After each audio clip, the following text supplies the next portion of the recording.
Normative ethics is the study of ethical action. It is the branch of philosophical ethics that investigates the set of questions that arise when considering how one ought to act, morally speaking. Normative ethics is distinct from metaethics because it examines standards for the rightness and wrongness of actions, while metaethics studies the meaning of moral language and the metaphysics of moral facts. Normative ethics is also distinct from descriptive ethics, as the latter is an empirical investigation of people's moral beliefs. To put it another way, descriptive ethics would be concerned with determining what proportion of people believe that killing is always wrong, while normative ethics is concerned with whether it is correct to hold such a belief. Hence, normative ethics sometimes called prescriptive rather than descriptive. However, on certain versions of the metaethical view called moral realism, moral facts are both descriptive and prescriptive at the same time. Most traditional moral theories rest on principles that determine whether an action is right or wrong. Classical theories in this vein include utilitarianism, Kantianism, and some forms of contractarianism. These theories mainly offered overarching moral principles to use to resolve difficult moral decisions. Normative ethical theories. There are disagreements about what precisely gives an action, rule, or disposition its ethical force. Broadly speaking, there are three competing views on how moral questions should be answered, along with hybrid positions that combine some elements of each. Virtue ethics focuses on the character of those who are acting, while both deontological ethics and consequentialism focus on the status of the action, rule, or disposition itself. The latter two conceptions of ethics themselves come in various forms. Virtue ethics, advocated by Aristotle and Thomas Aquinas, focuses on the inherent character of a person rather than on specific actions.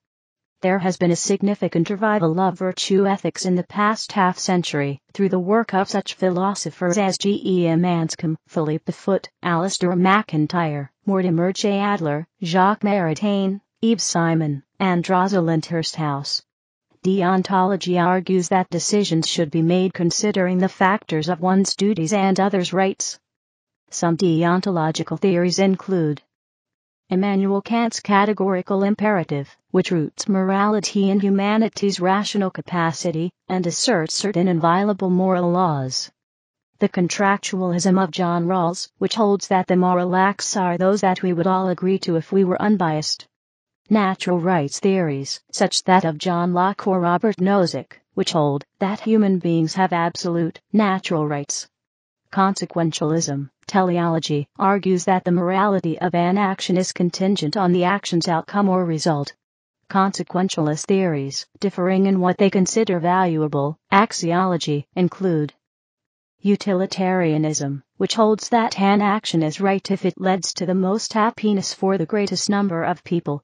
Historical note: prior to the coining of the term consequentialism by Anscombe in 1958, and the adoption of that term in the literature that followed, utilitarianism was the generic term for consequentialism, referring to all theories that promoted maximizing any form of utility, not just those that promoted maximizing happiness. State consequentialism or mohist consequentialism, which holds that an action is right if it leads to state welfare through order, material wealth, and population growth. Egoism, the belief that the moral person is the self-interested person, holds that an action is right if it maximizes good for the self. Situation ethics, which holds that the correct action is the one that creates the most loving result, and that love should always be our goal. Intellectualism, which dictates that the best action is the one that best fosters and promotes knowledge. Welfarism, which argues that the best action is the one that most increases economic well-being or welfare. Preference utilitarianism, which holds that the best action is the one that leads to the most overall preference satisfaction. Ethics of care or relational ethics, founded by feminist theorists, notably Carol Gilligan, argues that morality arises out of the experiences of empathy and compassion. It emphasizes the importance of interdependence and relationships in achieving ethical goals. Pragmatic ethics is difficult to classify fully within any of the four preceding conceptions. This view argues that moral correctness evolves similarly to scientific knowledge socially over the course of many lifetimes. Thus, we should prioritize social reform over concern with consequences, individual virtue or duty, although these may be worthwhile concerns, provided social reform is also addressed. Charles Sanders Peirce, William James, and John Dewey are known as the founders of pragmatism. Role ethics is based on the concept of family roles. Binding force. It can be unclear what it means to say that a person ought to do X because it is moral, whether they like it or not. Morality is sometimes presumed to have some kind of special binding force on behavior, but some philosophers think that, used this way, the word ought seems to wrongly attribute magic powers to morality. For instance, G.E. Manscombe worries that ought has become a word of mere mesmeric force. British ethicist Philippa Foot elaborates that morality does not seem to have any special binding force, and she clarifies that people only behave morally when motivated by other factors. If he is an amoral man, he may deny that he has any reason to trouble his head over this or any other moral demand. Of course, he may be mistaken, and his life as well as others' lives may be most sadly spoiled by his selfishness. But this is not what is urged by those who think they can close the matter by an emphatic use of ought. My argument is that they are relying on an illusion, as if trying to give the moral ought a magic force. Philippa Foot. Foot says people talk, for instance, about the binding force of morality, but it is not clear what this means if not that we feel ourselves unable to escape.